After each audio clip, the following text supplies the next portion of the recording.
ہم خداوند کا زندہ اور مقدس پاک کلام پڑھیں گے متی کی انجیل 13 باب پہلی آیت سے۔ اسی روز یسوع گھر سے نکل کر جھیل کے کنارے جا بیٹھا اور اس کے پاس ایسی بڑی بھیڑ جمع ہو گئی کہ وہ کشتی پر چڑھ بیٹھا اور ساری بھیڑ کنارے پر کھڑی رہی، اور اس نے ان سے بہت سی باتیں تمثیلوں میں کہیں کہ دیکھو، ایک بونے والا بیج بونے نکلا، اور بوتے وقت کچھ دانے راہ کے کنارے گرے اور پرندوں نے آ کر انہیں چگ لیا، اور کچھ پتھریلی زمین پر گرے جہاں ان کو بہت مٹی نہ ملی، اور گہری مٹی نہ ملنے کے سبب سے جلد اگ آئے، اور جب سورج نکلا تو جل گئے، اور جڑ نہ ہونے کے سبب سے سوکھ گئے۔ اور کچھ جھاڑیوں میں گرے، اور جھاڑیوں نے بڑھ کر ان کو دبا لیا، اور کچھ اچھی زمین میں گرے اور پھل لائے، کچھ 100 گنا، کچھ 60 گنا، کچھ 30 گنا۔ جس کے کان ہوں وہ سن لے۔ شاگردوں نے پاس آ کر اس سے کہا، تو ان سے تمثیلوں میں کیوں باتیں کرتا ہے؟ اس نے جواب میں ان سے کہا، اس لیے کہ تم کو آسمان کی بادشاہی کے بھیدوں کی سمجھ دی گئی ہے، مگر ان کو نہیں دی گئی، کیونکہ جس کے پاس ہے اسے دیا جائے گا اور اس کے پاس زیادہ ہو جائے گا، اور جس کے پاس نہیں ہے اسے وہ بھی لے لیا جائے گا۔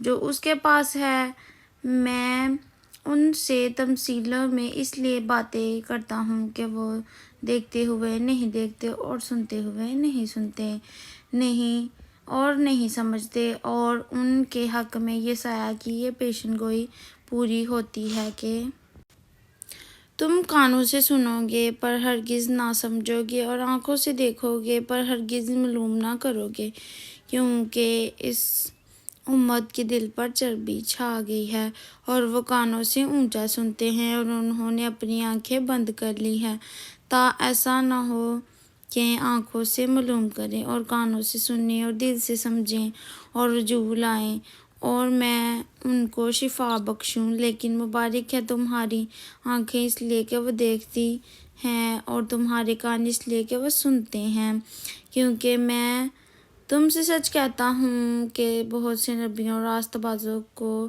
آرزو تھی کہ جو کچھ تم دیکھتے ہو دیکھیں مگر نہ دیکھا، اور جو باتیں تم سنتے ہو سنیں مگر نہ سنیں۔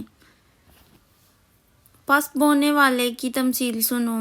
جب کوئی بادشاہی کا کلام سنتا ہے اور سمجھتا نہیں، تو اس کے دل میں بویا گیا تھا، اور جو اس کے دل میں بویا گیا تھا اسے وہ شریر آ کر چھین لے جاتا ہے۔ یہ وہ ہے جو راہ کے کنارے بویا گیا تھا، اور جو پتھریلی زمین میں بویا گیا۔ یہ وہ ہے جو کلام کو سنتا ہے اور اسے فی الفور خوشی سے قبول کر لیتا ہے، لیکن اپنے اندر جڑ نہیں رکھتا، بلکہ چند روزہ ہے، اور جب کلام کے سبب سے مصیبت یا ظلم برپا ہوتا ہے تو فی الفور ٹھوکر کھاتا ہے۔ اور جو جھاڑیوں میں بویا گیا ہے وہ ہے جو کلام کو سنتا ہے، اور دنیا کی فکر اور دولت کا فریب اس کلام کو دبا دیتا ہے، اور وہ بے پھل رہ جاتا ہے۔ اور جو اچھی زمین میں بویا گیا، یہ وہ ہے جو کلام کو سنتا اور سمجھتا ہے اور پھل بھی لاتا ہے، کوئی 100 گنا پھلتا ہے، کوئی 60 گنا، کوئی 30 گنا۔ اس نے ایک اور تمثیل ان کے سامنے پیش کر کے کہا کہ آسمان کی بادشاہی اس آدمی کی مانند ہے جس نے اپنے کھیت میں اچھا بیج بویا، مگر لوگوں کے سوتے میں اس کا دشمن آیا اور گیہوں میں کڑوے دانے بھی بو گیا۔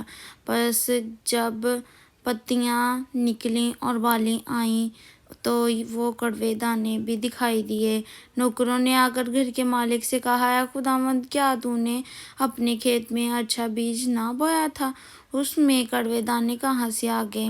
اس نے ان سے کہا کہ یہ کسی دشمن کا کام ہے۔ نوکروں نے اس سے کہا کہ تو کیا تو کیا تو چاہتا ہے کہ ہم جا کر ان کو جمع کریں؟ اس نے کہا، نہیں، ایسا نہ ہو کہ کڑوے دانے جمع کرنے میں تم ان کے ساتھ گیہوں بھی اکھاڑ لو۔ کٹائی تک دونوں کو اکٹھا بھرنے دو اور کٹائی کے وقت میں کاٹنے والوں سے کہہ دوں گا کہ پہلے کڑوے دانے جمع کر لو اور جلانے کے لیے ان کے گٹھے باندھ لو اور گیہوں میرے خطے میں جمع کر دو۔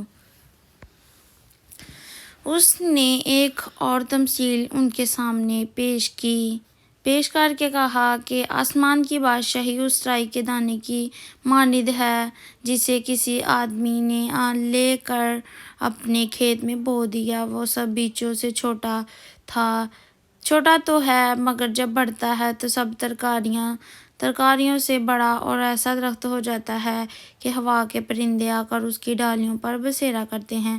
اس نے ایک اور تمثیل ان کو سنائی کہ آسمان کی بادشاہی اس خمیر کی مانند ہے جسے کسی عورت نے لے کر 3 پیمانہ آٹے میں ملا دیا اور وہ ہوتے ہوتے سب خمیر ہو گیا۔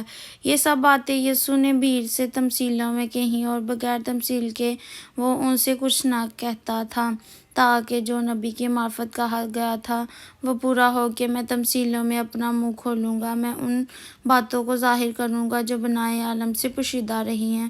اس وقت وہ بھیڑ کو چھوڑ کر گھر میں گیا اور اس کے شاگردوں نے اس کے پاس آ کر کہا کہ کھیت کے کڑوے دانوں کی تمثیل ہمیں سمجھا دے۔ اس نے جواب میں کہا کہ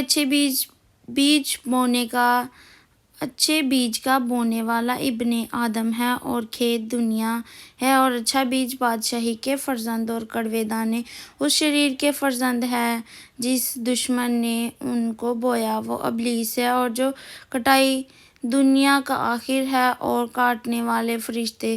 پس جیسے کڑوے دانے جمع کیے جاتے ہیں اور آگ میں جلائے جاتے ہیں، ویسے ہی دنیا کے آخر میں ہوگا۔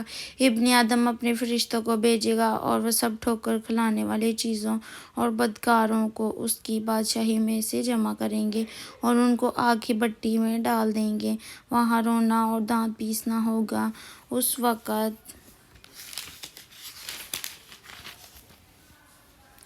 راست باز اپنے باپ کی بادشاہی میں آفتاب کی مانند چمکیں گے۔ جس کے کان ہوں وہ سن لے۔ آسمان کی بادشاہی کھیت میں چھپے خزانہ کی مانند ہے جسے کسی آدمی نے پا کر چھپا دیا اور خوشی کے مارے جا کر جو کچھ اس کا تھا بیچ ڈالا اور اس کھیت کو مول لے لیا۔ پھر آسمان کی بادشاہی اس سوداگر کی مانند ہے جو عمدہ موتیوں کی تلاش میں تھا۔ جب اسے ایک بیش قیمت موتی ملا تو اس نے جا کر جو کچھ اس کا تھا سب بیچ ڈالا اور اسے مول لے لیا۔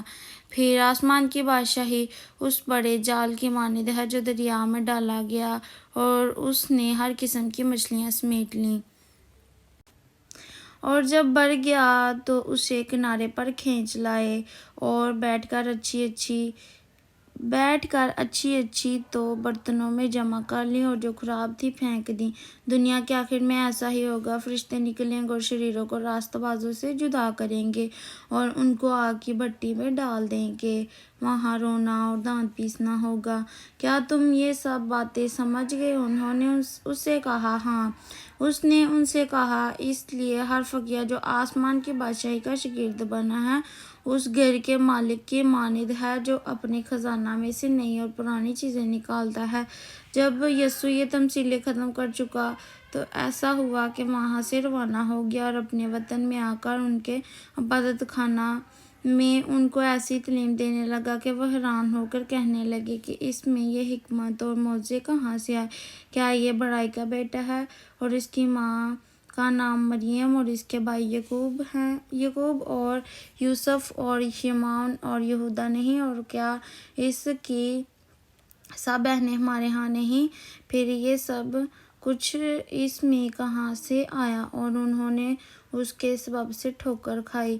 مگر یسوع نے ان سے کہا کہ نبی اپنے وطن اور اپنے گھر کے سوا اور کہیں بے عزت نہیں ہوتا، اور اس نے ان کی بے اعتقادی کے سبب سے وہاں بہت سے معجزے نہ دکھائے۔ خداوند کا زندہ اور مقدس پاک نام پڑھا اور سنا جانا ہم سب کے لیے باعث برکت ہو۔ آمین۔ خداوند کا شکر ہو۔